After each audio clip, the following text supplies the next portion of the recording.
And we're live. Hello, friends. It is office hours time. Let me grab a couple of things and get this show on the road. Do, do, do, do, do. And we're live. Boom, there it is. Okay. And let me pull up the Discord channel and share my screen.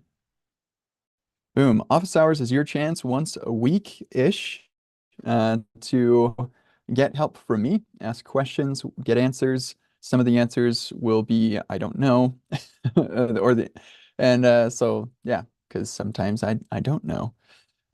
So let me go to the office hours. Where is that? It's under KCD. Here we go. Office hours starting now, and you can join the Zoom call if you need to share your screen or something. But yeah, that should get things rolling. We do have a couple of questions. I think I forgot office hours last week, so got some queued up. But if you join the Zoom call, then you get priority. So yeah, let's start with, I think I answered all of those. Starting right here, help me with this meta function. Yes, I remember answering this now.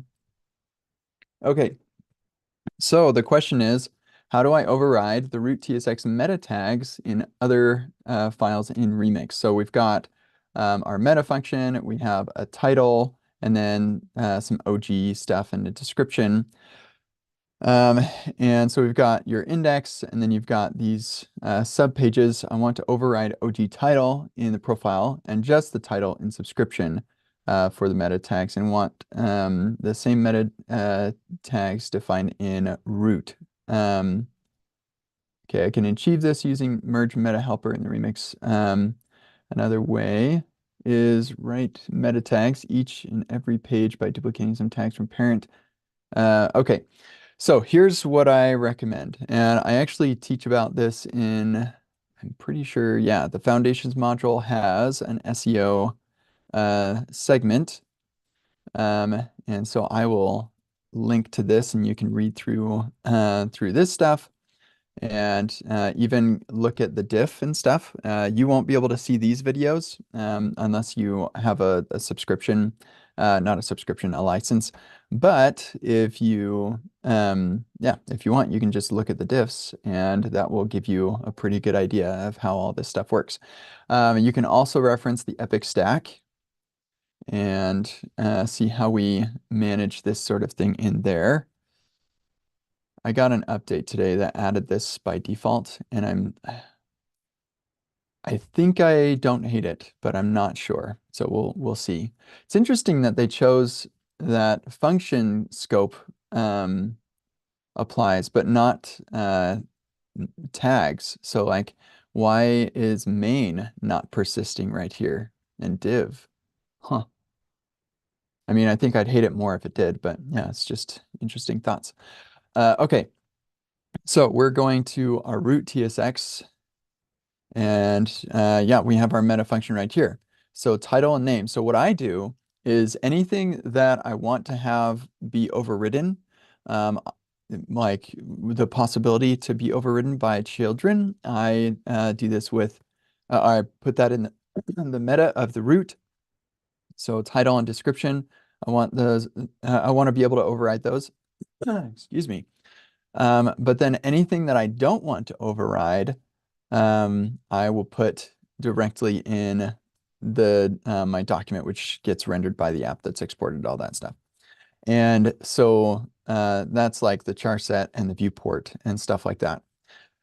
That way those will never get overridden, and I don't have to worry about defining a meta export or anything like that.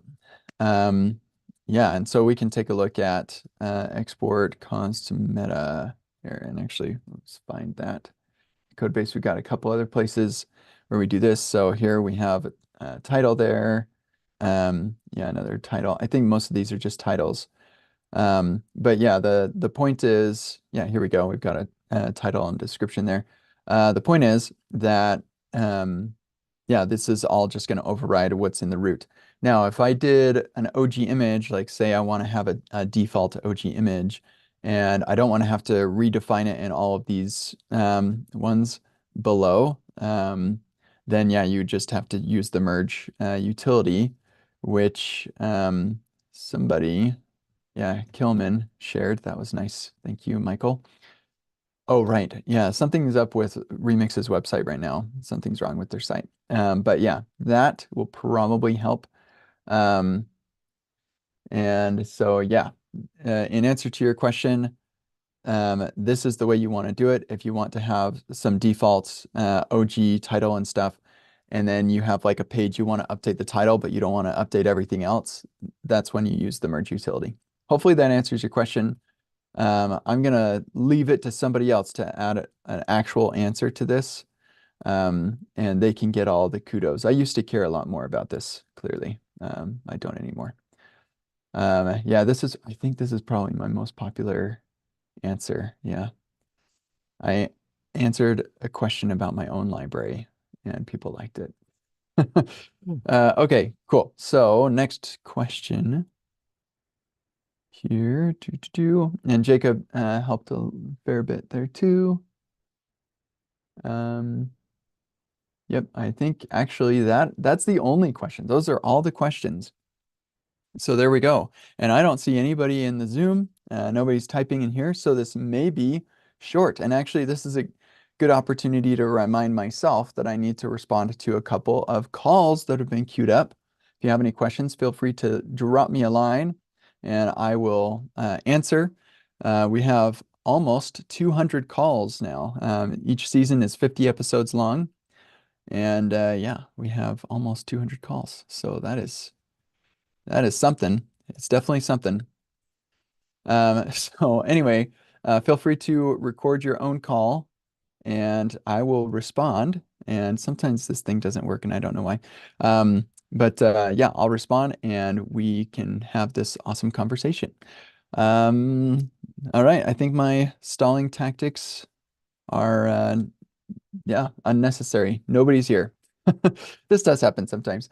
So yeah, have a wonderful day. Oh, I guess one last thing that I'll mention is the Epic Stack just updated to use Vite.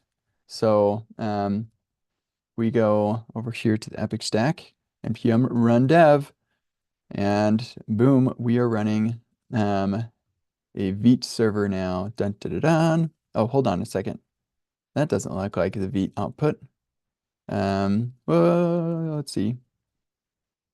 RM, ah, uh, public build. There we go. All right. And yeah, I guess we are running Vite. It just looked different. But yes, this is Vite. And here we can actually know that for more sure. If we go to the marketing index page, we go getting started guide. Here we go. Exclamation point. Boom. And there it is. And this yeah, that's definitely Vite. So this HMR is just so fast. Check this out. This is awesome. So, and save, and boom. Save, boom. So freaking fast. It's awesome. So anyway, that's exciting. I did just notice a question come in. So my stalling tactics did work. How was the move to Vite? It was great. I am satisfied. I think Vite is awesome. The only, let's see, let's go to our decisions. I wrote a little bit about it in the decision document. Probably the biggest thing here, actually, you know what? It might be even better to look at the pull request. Dun, dun, dun, dun. Pull request. Here's my PR. And actually, I wanted to check something here real quick. Oh yeah, there it is right there. Huh. I totally didn't even look. Sorry, Jacob.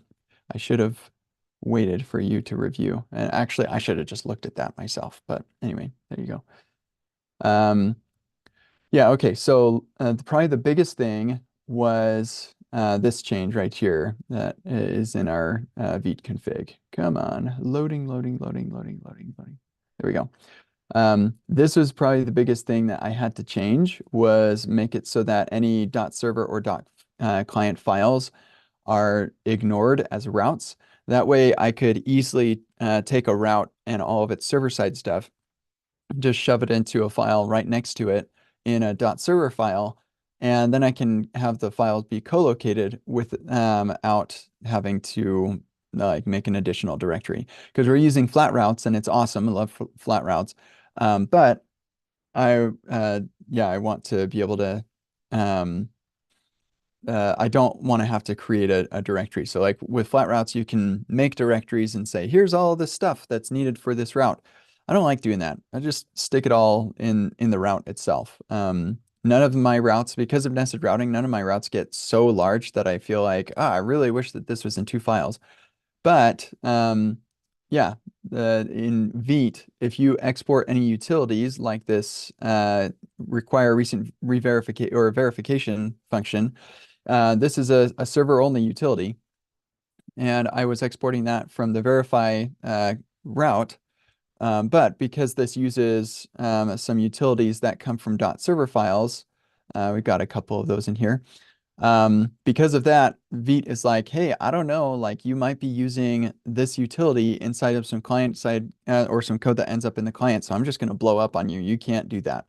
And so I take all the exports that are server only, move them in a sibling.server file, and then we're in a pretty good shape there. So that's like the primary reason for all of these changes was just moving things into .server files, um, which was not a big deal. Another interesting change, I guess I'll call this one out too. This was another interesting change because importing remix run dev server build is not allowed in Vite.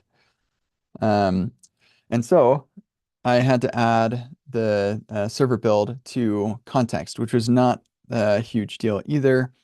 That was just right here, create request handler. I already had a load context before for the CSP nonce. And so then I just added a server build to that. Not a big deal.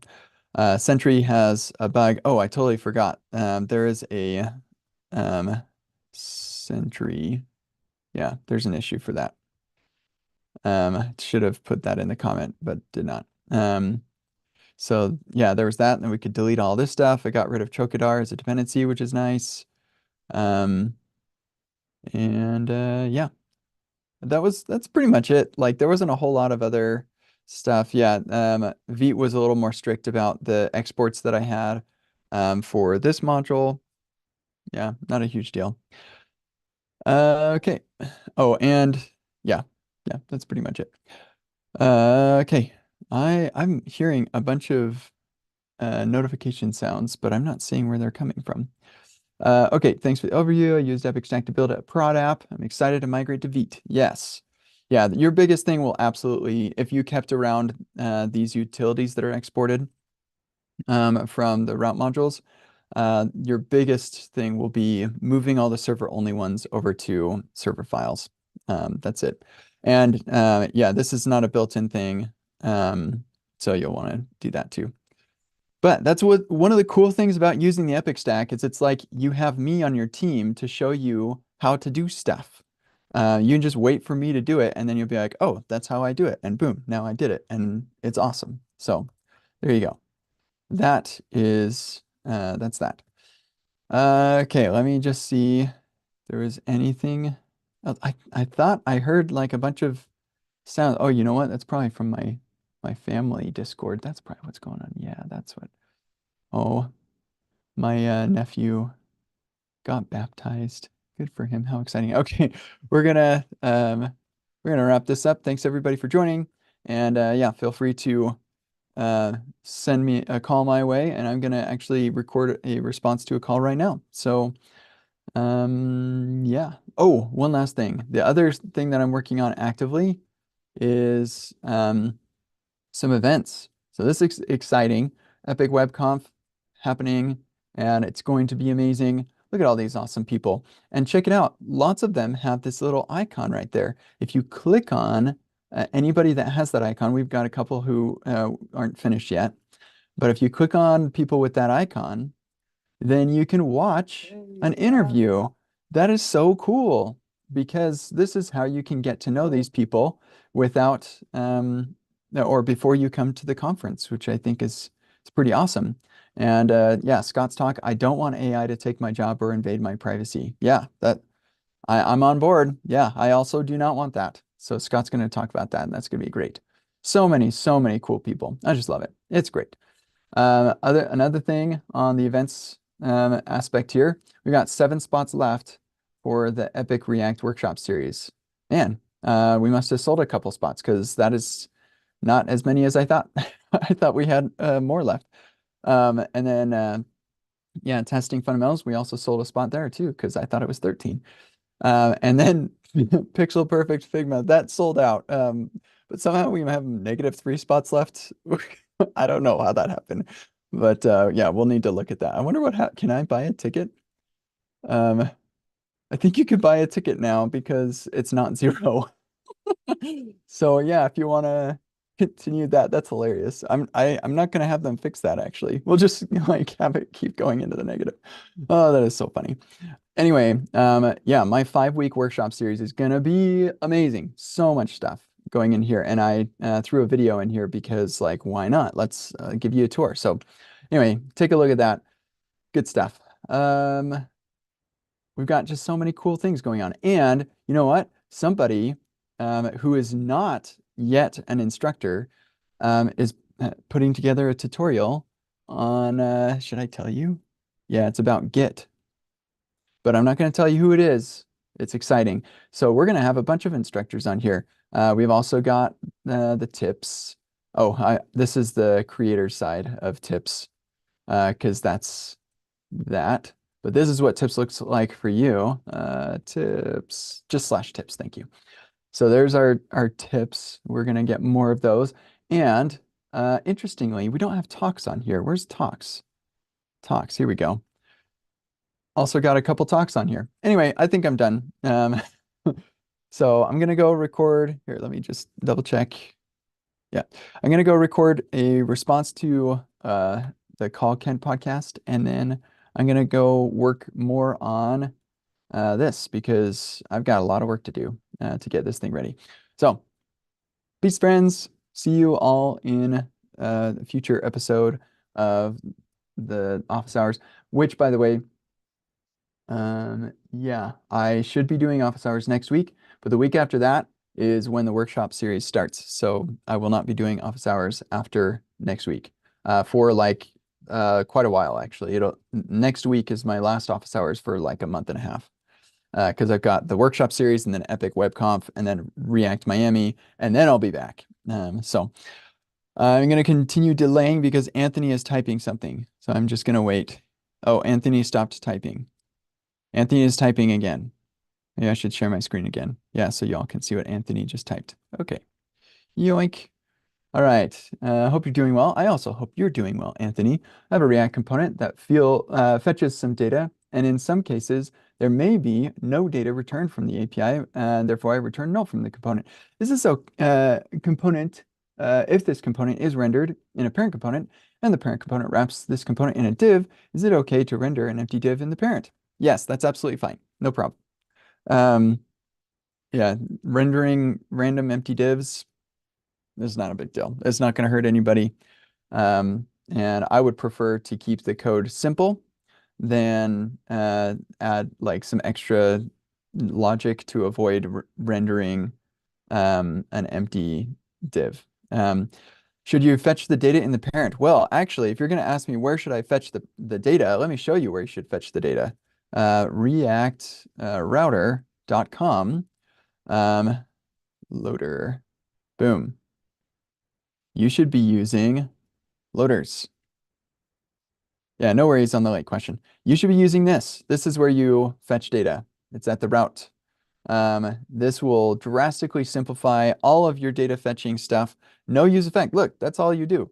Here's my loader, return fetch, and then use loader data. That's how you get the data that you loaded. And of course, you can do pending states and stuff. Let's see, pending. Does it talk about pending? How about use navigation? Here we go. So this is how you do pending states. And yeah, And this is all you need. It's amazing. It is a wonderful world. Use React Router, or if you're using Remix, then Remix is built on top of React Router. Remix is the bomb, but I realize not everybody can use Remix yet. But now that Vite is stable, anybody can migrate to it who was using React Router. So look at that. Actually, I wonder, yeah, Remix is back up. Good. So if we go to the log, check this thing out, and they're going to be doing even more stuff talking about this. Look, I get a mention in there. KentCDawes.com is running on Vite, so that's awesome. So yeah, good luck, Anthony, on your data fetching needs. What's interesting is in my process of updating Epic React, there's a lot of stuff that I teach using, we create a use async hook. And yeah, now we don't really do that much in React because like we're no longer fetching data from our components. We just use loaders. And so that's nice. Although,